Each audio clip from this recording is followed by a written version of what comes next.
नमस्ते दोस्तों। आज मैं महावाक्य जो वेद के सार कहलाते हैं, वेद के जो महावाक्य है 4 वेद के, उसके ऊपर मैं कहानी के रूप में आपको थोड़ा बताना चाहती हूँ। महावाक्य 4 वेद में से लिए गए हैं और चारों वेद में ऋग्वेद में से एक ऐतरेय उपनिषद में से लिया गया है, वो है प्रज्ञानम ब्रह्म।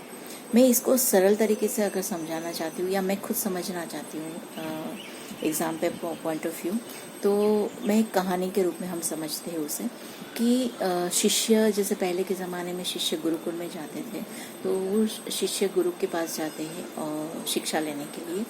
तभी गुरु उनको सलाह देते हैं कि ध्यान करने के लिए, चिंतन मनन करने के लिए। तो उनको पूछते हैं कि किसके ऊपर हम चिंतन मनन करें। शिष्य पूछते हैं तो गुरु कहते हैं कि ये जो भी दिखाई दे रहा है आपके आजू बाजू, उसके ऊपर आप चिंतन करिए।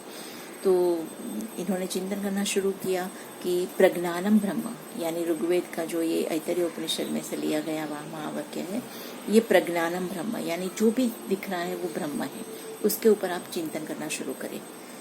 गुरु के कहने पर शिष्यों ने चिंतन मनन करना शुरू किया, ध्यान करना शुरू किया।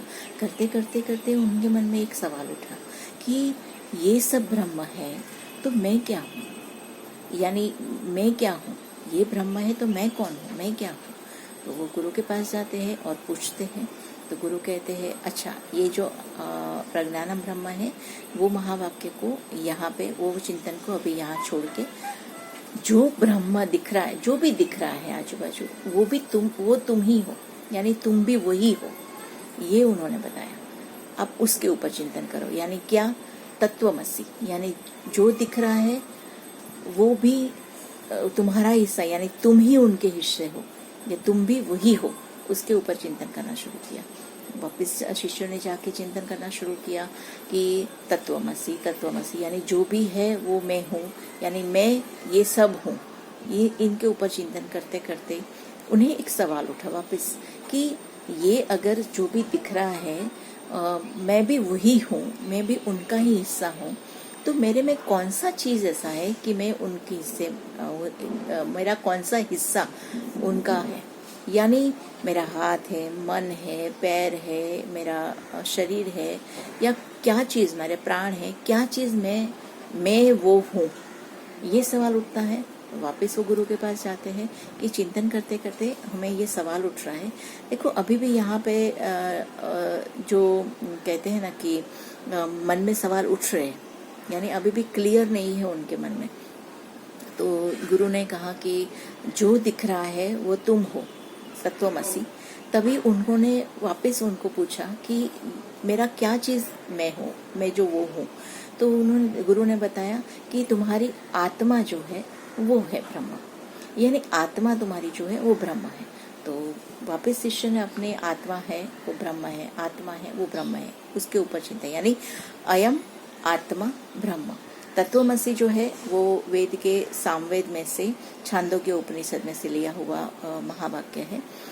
फिर इन्होंने जो बोला कि गुरु ने कहा कि अयम आत्मा ब्रह्म, ये जो महावाक्य है वो अथर्ववेद का, मांडुक्य उपनिषद का है। तो उन्होंने चिंतन करना शुरू किया कि अयम आत्मा ब्रह्म, मेरी आत्मा है वो ही ब्रह्म है, मेरी आत्मा।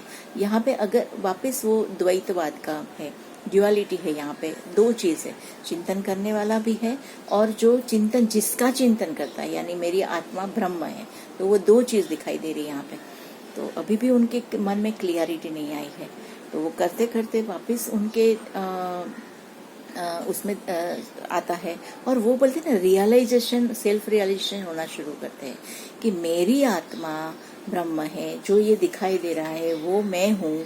तो उनके मन में ये महावाक्य आता है कि अहम ब्रह्मास्मि, यानी जो वो बाहर है वो ही मैं हूँ, मैं जो हूँ वही वो है, यानी हम एक ही है। यानी यहाँ अद्वैतवाद जो हम कहते हैं कि आत्मा और ईश्वर दोनों एक ही है, यानी एक हम जो है ब्रह्म का अंश है।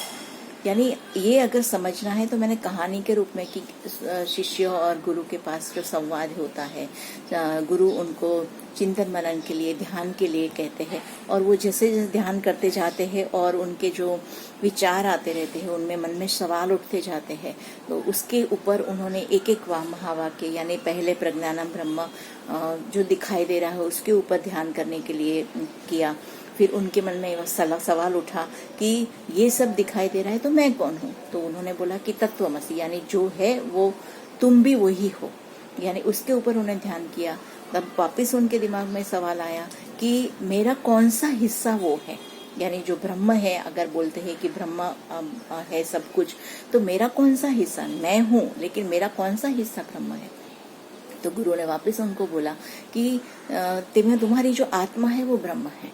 और उसके ऊपर चिंतन करते करते उनको सेल्फ रियलाइजेशन हुआ, यानी उनके अज्ञान का जो आवरण है वो हट गया और उनके उसमें सेल्फ रियलाइजेशन हो गया। उनके ज्ञान अंदर से ही ज्ञान आया कि अहम ब्रह्मास्मि, यानी यहाँ ड्युअलिटी खत्म हुई और अद्वैतवाद का जो है हमारा सिद्धांत कि सब कुछ एक है, मैं अंश हूँ ब्रह्म का, मैं बाहर निकला हूँ, ब्रह्म से बाहर आया हूँ छोटे से अंश में, मुझे वापस उनके साथ मिलन करना है, मुझे वापस उनके साथ जुड़ जाना है। तो यही है कि सब कुछ ब्रह्म, यानी अहम ब्रह्मास्मि, मैं ब्रह्म हूँ। तो ये एक मैंने छोटा सा एक कहते हैं ना कि अपनी तरीके से याद रखने की कोशिश की है और मैं आपसे वो शेयर कर रही हूँ। होप आपको अच्छा लगा होगा और बस ऐसे ही छोटे छोटे मैं वीडियो बनाती रहूँगी और समझाने की कोशिश करूँगी जो मैं समझती हूँ। मैं पढ़ाई के लिए, मेरी एग्जाम के लिए तैयारी करती हूँ। छोटे से टॉपिक को हम ये 4 महावाक्य ऐसे याद नहीं रहते हैं, लेकिन अगर ये कहानी के रूप में थोड़े बना दिए तो याद रहने थोड़े इजी हो जाते हैं। इसीलिए मैंने ये आपको शेयर किया है। होप आपको अगर ये पसंद आता है तो आगे आप शेयर कर दीजिए, या फिर आप अपने हिसाब से थोड़ा बहुत उसमें चेंजेस लाके वापस थोड़ा बहुत ऐसा कुछ कहानी के रूप में याद करने की कोशिश करिए। ये एक छोटी सी क्रिएटिविटी की है मैंने अपने लिए और मैं आपसे वो शेयर कर रही हूँ, क्योंकि मुझे इस तरह याद रह गया तो आप भी ऐसे याद कर सकते हो। Thank you very much. नमस्कार।